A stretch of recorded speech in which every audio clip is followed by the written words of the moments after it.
Assalamualaikum warahmatullahi wabarakatuh.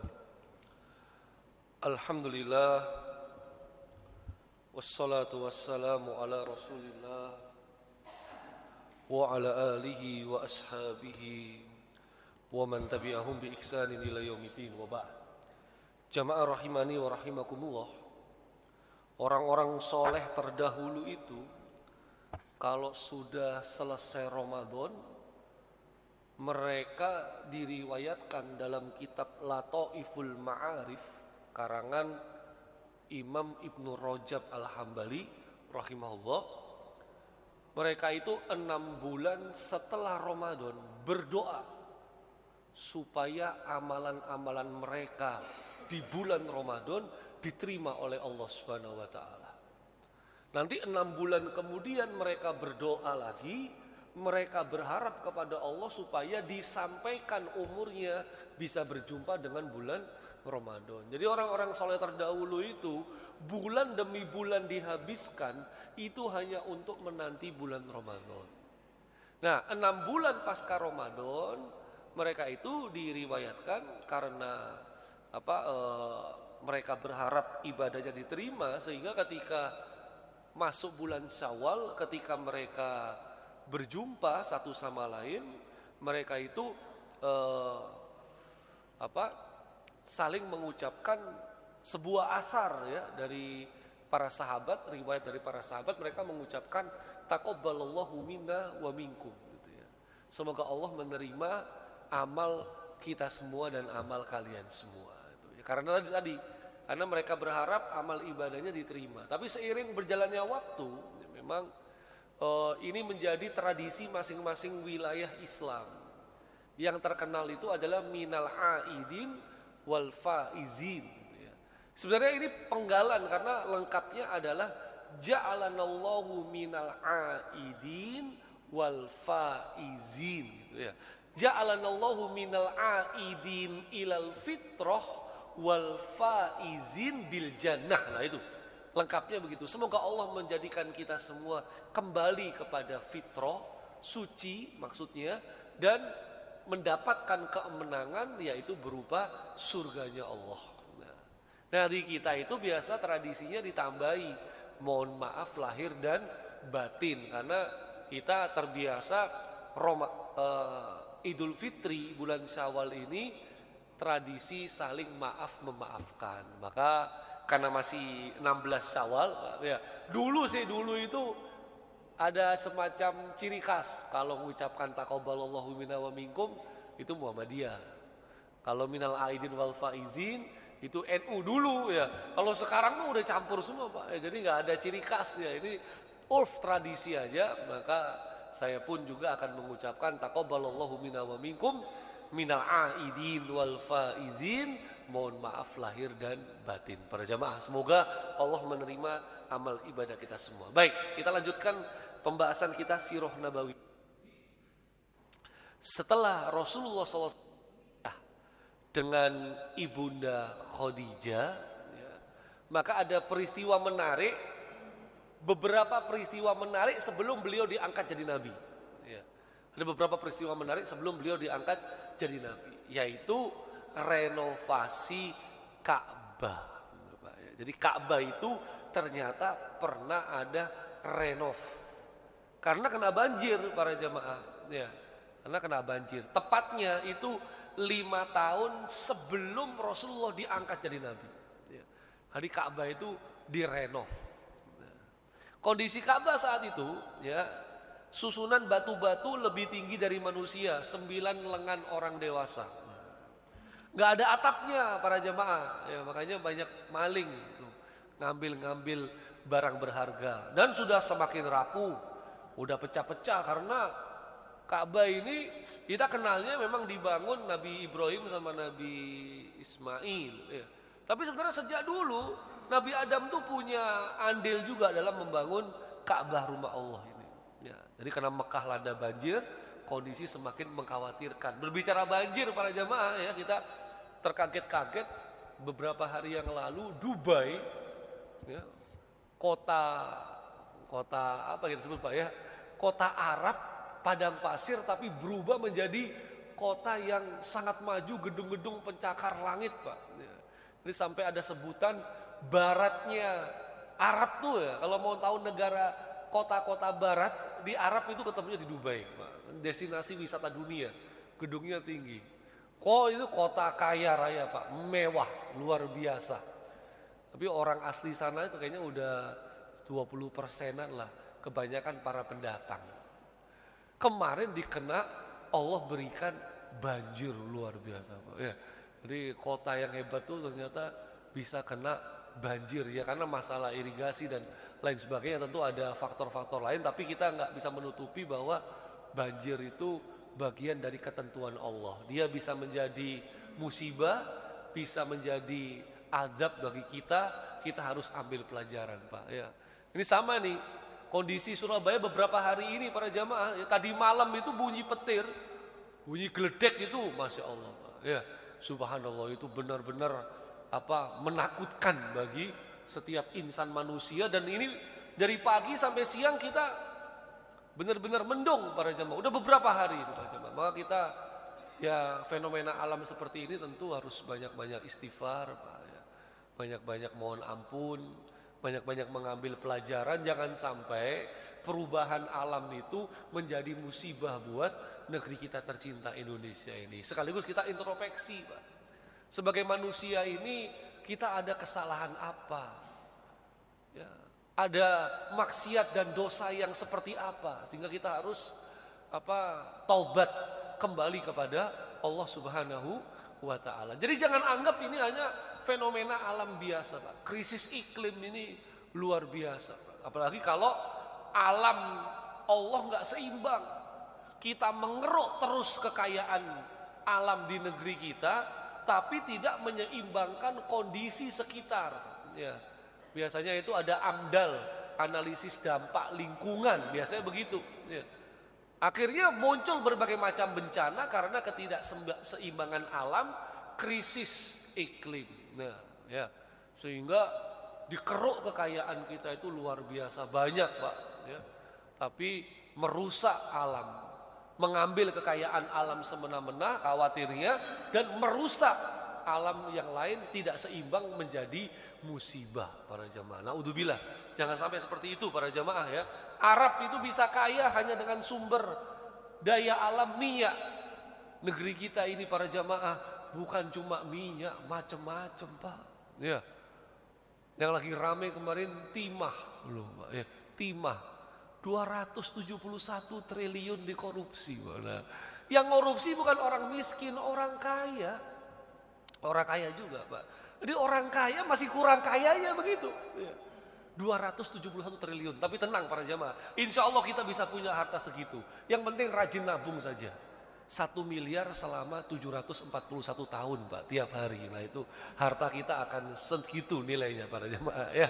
Makanya saya masih menunggu ucapan mantan ketua KPK yang dikutip oleh Prof. Mahfud.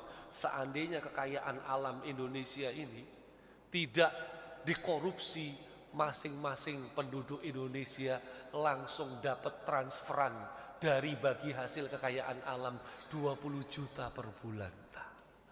Coba kalau itu terjadi para jamaah ya Allah. Lah ini 271 triliunnya dikorupsi, Pak. Ya.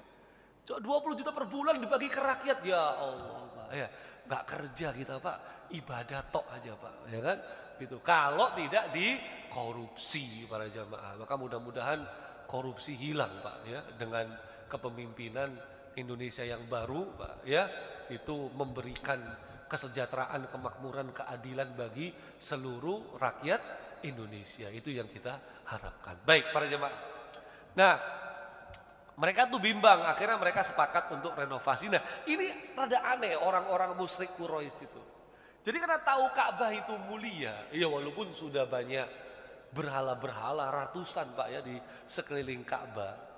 Dan mereka ini punya kesepakatan untuk membangun tempat yang mulia itu jangan pakai harta haram. Nah itu ya. Hartanya harus dari harta yang halal. Tidak menerima harta dari simpan meminjam yang berbunga, nggak mau, riba. Ya. hasil dari pelacuran, hasil dari perampokan, pembegalan, nggak mau. Ini hanya harta yang halal untuk disumbangkan merenovasi Ka'bah. Ya, ini beda Pak sama di sebuah negeri. Ya, korupsinya banyak, itu diambil berapa persen ya buat ngundang anak yatim sama buat berangkat umroh. Nah, Pak, katanya buat mencuci dosa semua korupsinya ini. Mana bisa sumbernya aja udah yang haram mau dicuci, nggak bisa Pak. Ya.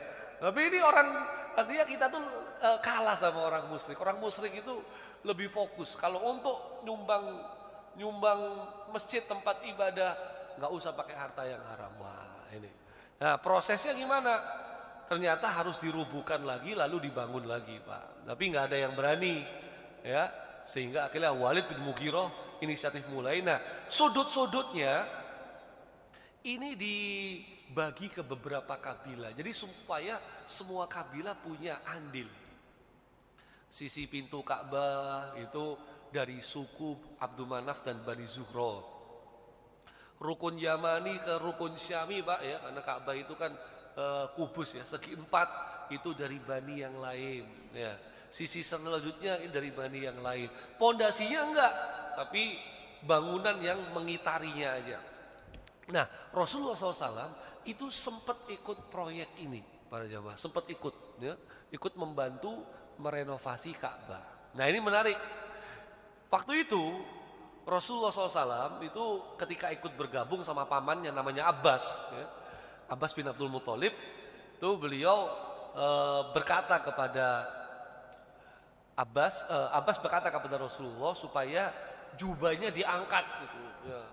Pakaian Rasulullah kan saat itu seringnya jubah atau gamis para jamaah ya. Makanya kalau kita pakai gamis atau pakai jubah itu sebenarnya ingin meniru Rasulullah SAW ya itu. Ya memang itu erat juga kaitan dengan tradisi Arab ya. Tapi kalau orang pakai gamis, pakai jubah karena pengen meniru Rasulullah, dia dapat pahala sendiri Pak ya. Tapi bukan berarti kita harus pakai gamis dan jubah seterusnya, enggak juga ya.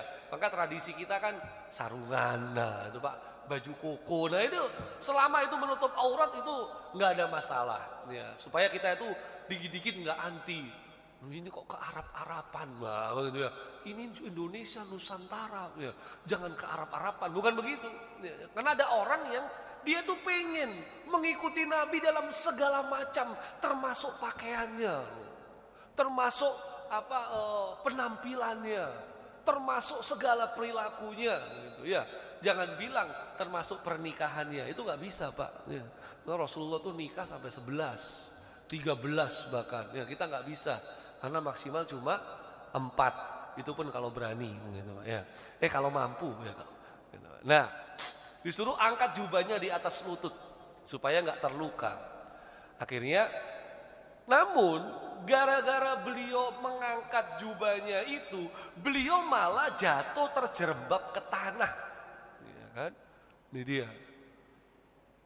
Jadi gara-gara sempat ngangkat jubahnya di atas lutut, berarti kan auratnya kelihatan, karena aurat laki-laki itu kan pusar sampai lutut para jamaah. Ya, jangan kemudian nggak pakai baju masuk masjid, jangan para jamaah. Ya, ini kan bukan aurat, jangan itu Pak. Ya, tentu ada kepantasan, ada etika yang lain gitu. Jangan mentang-mentang ini kan bukan aurat ya, saya kaos kotangan aja sholat, bukan begitu Pak ya. Tentu ada sesuatu yang ma'ruf yang diantara kalangan kita. Nah, jadi karena pusar sampai lutut, jadi angkat kelihatan lututnya. Lutut itu kan akhirnya kan kelihatan auratnya, beliau malah jatuh. Nah, beliau kemudian mengatakan, ya, ini gara-gara jubah saya. Gara-gara jubah saya diangkat itu maksudnya. Akhirnya saya kena musibah jatuh. Gara-gara saya membuka aurat, saya dikasih musibah sama Allah, jatuh terjerembab ke tanah. Ya Allah. Padahal cuma buka sedikit di atas lutut, sedikit dan cuma sebentar. Dan cuma ini kan yang dibangun Ka'bah juga kan begitu ya. Ya Allah. Ya. Ini perlu dicontoh sama ahli-ahli tukang-tukang bangunan masjid Pak ya. Jadi jangan sampai kita lagi sholat tukangnya wah buka aurat bangun masjid. Nah, ini kan kurang pas ya. Jadi harus ngikuti bagaimana Rasulullah mencontohkan. Walaupun apalagi bangun masjid, tetap harus tutup aurat ya. Ini gara-gara buka lutut. Lah, yang setiap hari buka aurat gimana? Waduh. Apalagi kalau untuk perempuan para jamaah, kan auratnya seluruh tubuhnya kecuali wajah dan telapak tangan. Kaki juga harus ditutup pakai kaos kaki.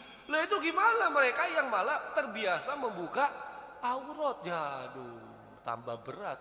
Apalagi beberapa hari yang lalu sempat rame. Sebelumnya udah pakai kerudung, jilbab, tiba-tiba dilepas. Dilepasnya pun menyampaikan di khalayak umum, ya Allah. Ya. Karena yang melepas jilbab di khalayak umum tuh termasuk anaknya tokoh nasional, itu jadi rame akhirnya. Mudah-mudahan ada perbaikan lah para jamaah ya. Karena aurat di Rasulullah aja. Buka aurat sedikit langsung jatuh ke tanah, langsung inget Pak. Makanya wa ma asabakum min musibatin fabima kasabat aydikum wa ya'fu an katsir. Musibah apa saja yang menimpa kita itu karena perbuatan kesalahan dosa kita. Jadi sebelum kita menuding orang lain, kita introspeksi dulu. Jangan-jangan kitanya yang banyak dosa. Jangan-jangan kitanya yang banyak maksiat. Jangan-jangan kitanya yang terbuka auratnya. Makanya saya katakan tadi, ini Pak, alam yang seperti ini, krisis iklim yang seperti ini, banyak-banyak istighfar, banyak-banyak tobat para jemaah ya. Supaya Allah menghindarkan diri kita dan keluarga kita dari, kalaupun Allah menurunkan azab, Allah selamatkan kita. Itu ada dalilnya. Wa ma kana Allahu mu'adzibahum wa hum yastaghfirun. Sekali-kali Allah tidak akan mengadab suatu kaum selama mereka beristighfar, selama mereka mohon ampun kepada Allah Subhanahu wa taala, Pak. Maka perbanyak istighfar. Astaghfirullah, nastaghfirullah wa natubu ilaihi. Nah, baik. Jadi ini hikmahnya apa? Kedudukan Ka'bah yang mulia, orang musyrik juga paham ya, tapi mereka tetap husnudon, mereka menyimpan barang berharga, Pak. Jadi memang Ka'bah itu dibuat simpanan barang berharga ya. Tidak berani merubuhkan Ka'bah, enggak berani menggunakan dana yang enggak baik untuk Ka'bah ya. Jadi orang jahiliyah saat itu ngelihat keburukan sebagai keburukan. Jadi orang jahiliyah tahu, Pak ya. Ini buruk. Kalau buruk jangan ditaruh di tempat yang buruk. Nah, ya. Jadi jangan diterjang saja, Pak. Ini keliru, ini salah. Tapi yang lainnya kayak begitu. Nah, jangan begitu, Pak. Ya. Jadi kalau yang salah, yang keliru ya harus diluruskan. Jangan kita malah nyebur, ya. Jangan kita malah nyemplung. Dan ini termasuk penjagaan Allah kepada Rasulullah SAW. Nah, hasilnya ada arsitek Romawi para jamaah ya. Akhirnya perubahan ukuran Ka'bah, kehabisan dana itu tidak menyertakan 3 meter bagian dalam Ka'bah. Panjang semula 16 meter jadi 13 meter, terus memasukkan bagian di atas ke dalam hijir Ismail. Hijir Ismail itu yang kamarnya Ismail dahulu berjamaah ya. Termasuk tempat-tempat mustajabah. Meninggikan Ka'bah 4,5 meter jadi 9 meter, meninggikan pintu dan dikasih atap. Nah, jadi dulu itu nggak ada atap, kemudian sekarang ada atap. Ketika Rasulullah menaklukkan Mekah, membersihkan Mekah dari orang-orang musyrik Quraisy, dari berhala-berhala mereka, ternyata Rasulullah ingin kembali seperti semula, sesuai dengan bangunan sebelum direnovasi. Tapi urung dilakukan hingga hari ini Ka'bah sudah menjadi mengalami perubahan-perubahan para jamaah. Nah, nanti ramenya itu di Hajar Aswad. Ini ramenya di sini. Kenapa? Semua itu mereka kepingin kami, perwakilan dari suku kami yang menaruh Hajar Aswad. Nah, itu dia. Coba ya. Bahkan ada yang masukkan ke tangan kecawan penuh darah. Ya, harus kami. Kalau nggak kami perang aja. Wah, gitu Pak, ya kan? Jadi memang lucu orang-orang musyrik Quraisy, Pak. Sebelumnya bahu-membahu renovasi Ka'bah, ya. Tapi gara-gara urusan naruh Hajar Aswad, mereka siap menumpahkan darah supaya mereka yang kebagian jatah naruh Hajar Aswad. Pokoknya susah dinalar Pak orang musyrik Quraisy ini. Tadi baik-baik kerjasama kok sekarang malah mau berantem. Nah, akhirnya Abu Umayyah bin Mughirah Al-Makhzum dari Bani Makhzum ya nawarkan jalan keluar. Udahlah, kita percaya saja. Pokoknya jangan sampai berantem, jangan sampai perang, ini habis renovasi ini. Ya. Pokoknya yang masuk dari pintu pertama ya, Ka'bah tersebut biarlah dia yang kita amanahkan untuk menaruh Ka'bah. Ya. Akhirnya ya win-win solution Pak. Ya, udah mau perang soalnya. Ya udahlah, untung-untungan sajalah siapa. Nah, di sini ternyata Allah Subhanahu Wa Taala menakdirkan, ya, itu yang masuk pertama kali, yang ditunggu-tunggu. Pokoknya orang yang masuk dia yang naruh Ka'bah, naruh Hajar Aswad di Ka'bah. Ternyata yang masuk adalah Rasulullah Sallallahu Alaihi Wasallam. Nah, akhirnya orang-orang yang berselisih ini, nah kalau ini kita rela, gitu ya. Rodina, kami ridho, ya. Kenapa? Hadal amin. Ini adalah orang yang kita percaya selama ini. Wah, akhirnya ya udah Rasulullah yang naruh Hajar Aswad, tapi Rasulullah menggunakan strategi lagi supaya semua kebagian, sehingga Rasulullah membentangkan kain, Hajar Aswad ditaruh di tengah-tengah, masing-masing kain dipegang oleh pemimpin-pemimpin kabilah. Nah, sehingga mereka ikut andil mengangkat Hajar Aswad, kemudian Rasulullah lah yang menaruh di tempatnya semula. Para jemaah, di sini kita bisa ngambil hikmah bahwa Rasulullah itu memang sebelum jadi nabi sudah mendapat tempat di hati masyarakat. Nah, ya, dapat tempat sudah. Maka sebenarnya gak ada yang bisa menolak, gak ada alasan Quraisy itu menolak dakwah Nabi, gak ada. Karena mereka percaya sebenarnya sama Rasulullah SAW. Dan kita juga tahu bahwa Rasulullah SAW ini orangnya jenius, cerdas, ya, mampu memecahkan masalah supaya tidak terjadi permusuhan dan perpecahan. Ini beliau luar biasa. Ya, memposisikan seseorang pada kedudukannya, memberikan hak pada tiap yang memilikinya. Jadi penting rasa kepemilikan ini, para jamaah. Nah, kita coba cerita-cerita dulu terkait Hajar Aswad para jamaah ya, supaya kita ingat. Jadi Mekahnya ini kita lewati. Nah, ini Hajar Aswad para jamaah ya. Ini kan ya kan semua pasti kepingin bisa menyentuh.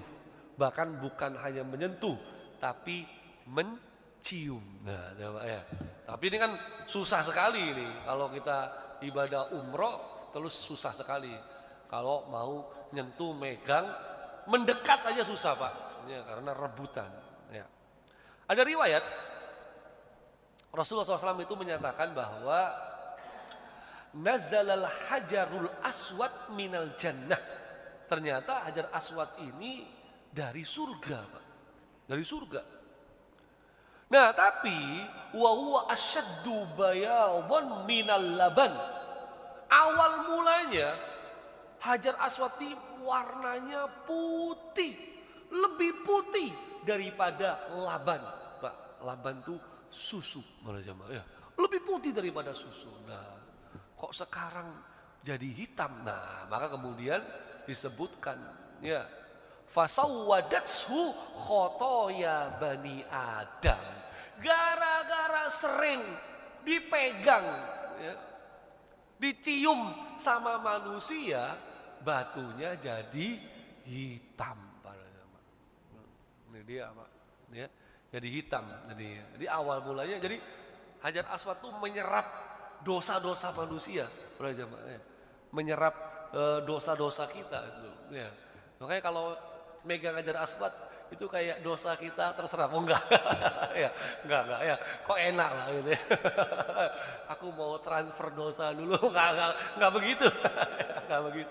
Ya wallahu alam Pak ya. Ini saya belum baca sarah para ulama ya, tapi yang pasti memang ini menyerap hitam tuh gara-gara dosa. Jadi Hitam kayak begini tuh gara-gara dosa. Aslinya putih para jamaah ya.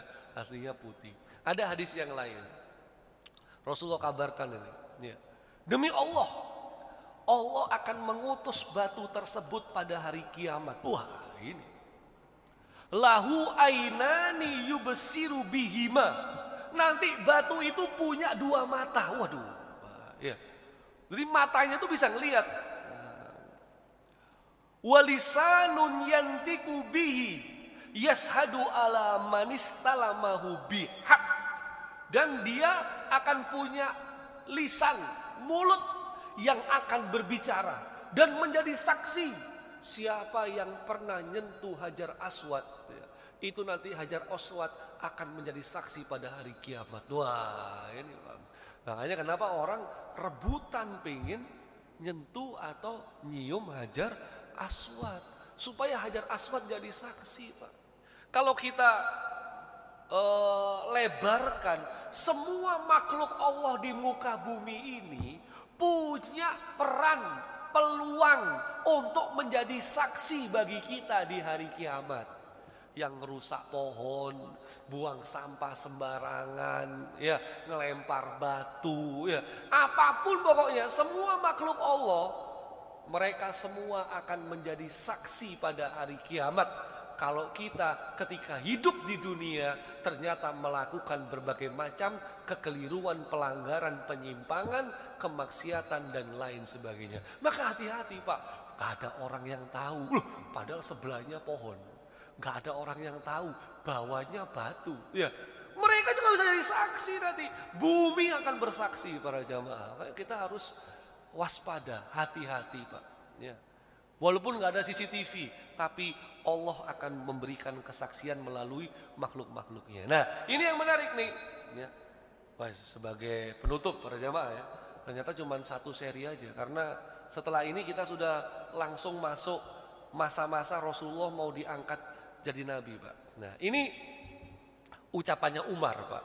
Nah, Umar ini kan logikanya tuh sering main. Tapi Umar ini pengen meniru Rasulullah dalam semua aspek kehidupan. Nah, Umar ini berkata begini, Inni la uqabbiluka wa inni a'lamu annaka hajar. Aku nyium kamu Hajar Aswad dan aku tahu kamu tuh cuma batu. Ya kan? Wa annaka la tadurru wa la tanfa. Kan kau tuh cuma batu, nggak bisa memberikan manfaat, nggak bisa menolak mudorot, nggak bisa memberikan mudorot dan tidak bisa mendatangkan manfaat. Gitu. Oh batu kok, makanya orang kalau jimatnya batu itu lucu. Oh jimat kok batu, ya masih mending. Jimat tuh duit, masih mending. Karena duit bisa buat ngontrol orang lain. Lah batu jadi jimat, Pak. Ya lucu deh. Ya. Batu terbaik di dunia yang namanya Hajar Aswad. Umar mengatakan, engkau itu walaupun batu dari surga nggak bisa ngapa-ngapain. Tapi engkau tak cium. Nah, kenapa? Nah, ini Umar ngajari kepada kita, Pak. Walaula anni ra'aitu Rasulullah sallallahu alaihi wasallam qabbalaka ma qabbaltuka. Kalau seandainya aku enggak ngelihat Rasulullah sallallahu alaihi wasallam itu menciummu, ya, aku pun enggak akan mencium kamu. Gak sudi. Oh batu kok tak cium, ya. Tapi karena Rasulullah mencium kamu, maka aku meniru Rasulullah, Pak. Jadi bukan batunya ternyata. Umar ini karena ingin meneladani Rasulullahnya, bukan batunya. Karena dia tahu ini cuma batu. Tapi karena Rasulullah mengistimewakan batu ini, maka Rasulullah pun mencium maka Umar pun mencium batu, Pak. Ya. Makanya kita nggak usah terlalu Pak sama batu. Ya batu itu ciptaan Allah lah. Ya. Jadi batu akik ya nggak apa-apa. Hiasan, jangan jadi jimat, Pak.